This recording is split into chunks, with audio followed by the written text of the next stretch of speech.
ఓం మహాగణాధిపతయే నమః. ఓం గురుభ్యో నమః. ఓం శ్రీమాత్రే నమః.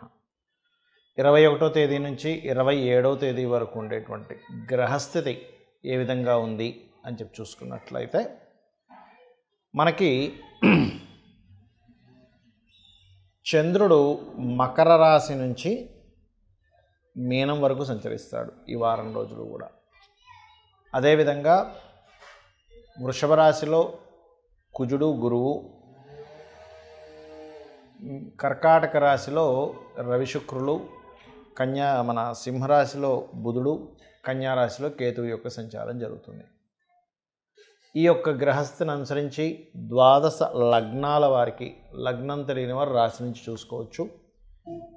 వారికి ఏ విషయంలో బాగుంటుంది, ఏ విషయాల పట్ల మీరు జాగ్రత్త వహించాలి, ఏ దేవత ఆరాధన చేసుకోవాలి అనేటువంటి విషయాలు చెప్తుంది. నేనైనప్పటికీ కూడా చెప్పేసింది సాక్షాత్ లలిత అమ్మవారిగా భావిస్తూ ఒక్కొక్క లగ్నం గురించి మనం తెలుసుకుందాం. మిథున లగ్నము, మిథున రాశి.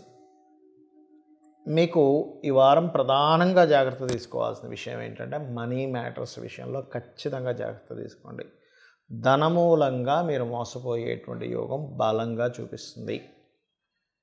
అదేవిధంగా కాస్త షార్ట్ జర్నీస్ అధికంగా ఉంటాయి. ఇంట్లో ఉండడం తక్కువ, రకరకాల ప్రాంతాలకు వెళ్ళడం ఎక్కువ. అందులో ముఖ్యంగా రాజకీయ నాయకుల్ని, మెడికల్ రంగాల్లో ఉండేటువంటి వాళ్ళని, ఆరోగ్య సూత్రాలు, ఆరోగ్య సంబంధించినటువంటివి చెప్పేటువంటి వారిని ఎక్కువగా కన్సల్ట్ చేయడం జరుగుతుంది ఈ వారం.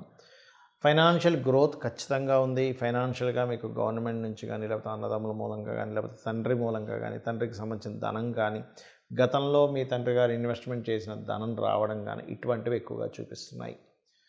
మీకు ముఖ్యంగా ఈ వారం కూడా 4వ స్థానంలో కేతు ఇంకా మారడు కాబట్టి ప్రధానంగా మీరు ఏదైనా ఒక ప్రాపర్టీ తీసుకునేటప్పుడు కానీ, ఏదైనా ఒక కోర్స్ తీసుకునేటప్పుడు కానీ, కన్స్ట్రక్షన్ రిలేటెడ్ సంబంధించిన విషయాల్లో ఎవరితోనైనా అగ్రిమెంట్ చేసుకునేటప్పుడు కానీ, మాట్లాడుకునేటప్పుడు కానీ, ముఖ్యంగా కమర్షియల్ ప్రాపర్టీస్ కొనుగోలు చేసేటప్పుడు కానీ చాలా చాలా చాలా జాగ్రత్తగా ఉండండి. సంతానం కోసం కనుక చూసుకున్నట్లయితే సంతాన సంబంధించినటువంటి విషయంలో సంతానానికి కాస్త చిన్నపాటి అంటే ఒక్కోసారి చూడండి ఏమైనా చిన్న చిన్న మెడల్స్ గెలుచుకోవడం కానీ, కొంత పేరు ప్రఖ్యాతలు రావడము ఇటువంటి బలంగా చూపిస్తున్నాయి. అందులో ఎటువంటి సందేహం లేదు. కాకపోతే కాస్త సంతానం కోసం ప్రయత్నం చేసేటువంటి వారు, సంతానం లేనటువంటి వారు ప్రయత్నం చేసేటువంటి విషయంలో కాస్త ఎక్కువ ప్రయత్నం చేయాల్సిన స్థితి ఉంటుంది. 6వ స్థానాధిపతి 12లో ఉండడం అనేటువంటిది ఒక రకంగా చెప్పాలంటే అదొక యోగం కింద చెప్తారు. కొన్ని ధైర్యంగా కొన్ని పనులు చేయడం ద్వారా, కొన్ని డేర్ స్టెప్స్ తీసుకోవడం వల్ల చాలా బాగుంటుంది అనేటువంటి చాలా స్పష్టంగా చూపిస్తుంది.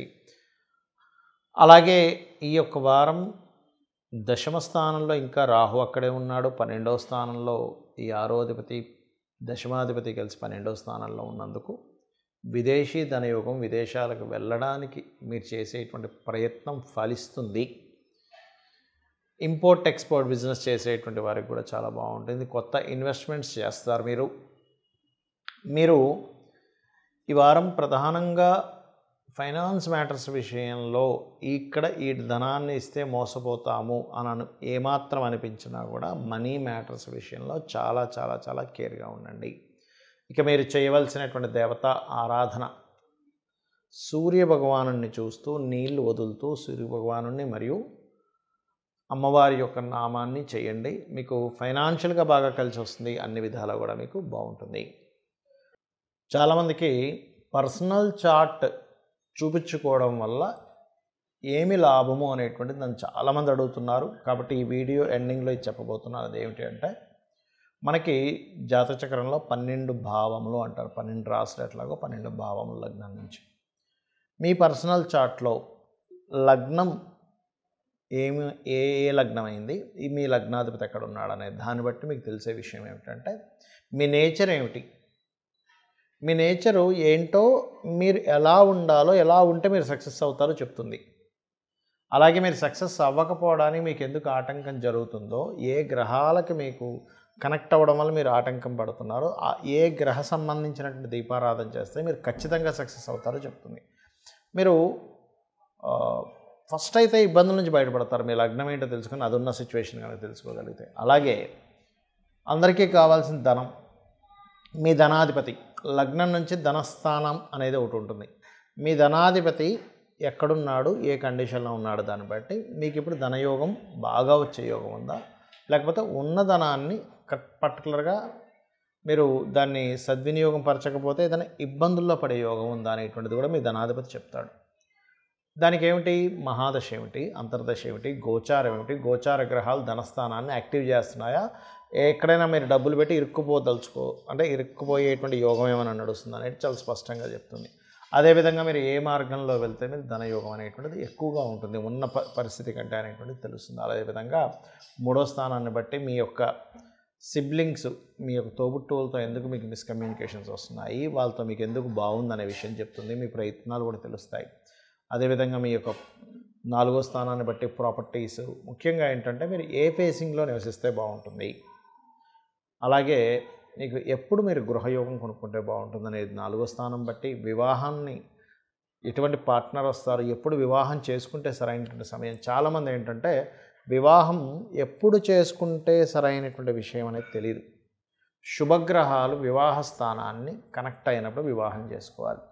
అశుభగ్రహాలు కనెక్ట్ అయినప్పుడు అంటే ఇక్కడ ఏమిటంటే జ్యోతిష్ శాస్త్రంలో అన్ని గ్రహాలు మంచివే, కానీ కొన్ని పర్టికులర్ గ్రహాలు మనం చేసుకున్న కర్మను బట్టి అవి కనెక్ట్ అవుతూ ఉంటాయి, పూర్వజన్మలో చేసుకున్నటువంటి మంచి చెడులను బట్టి.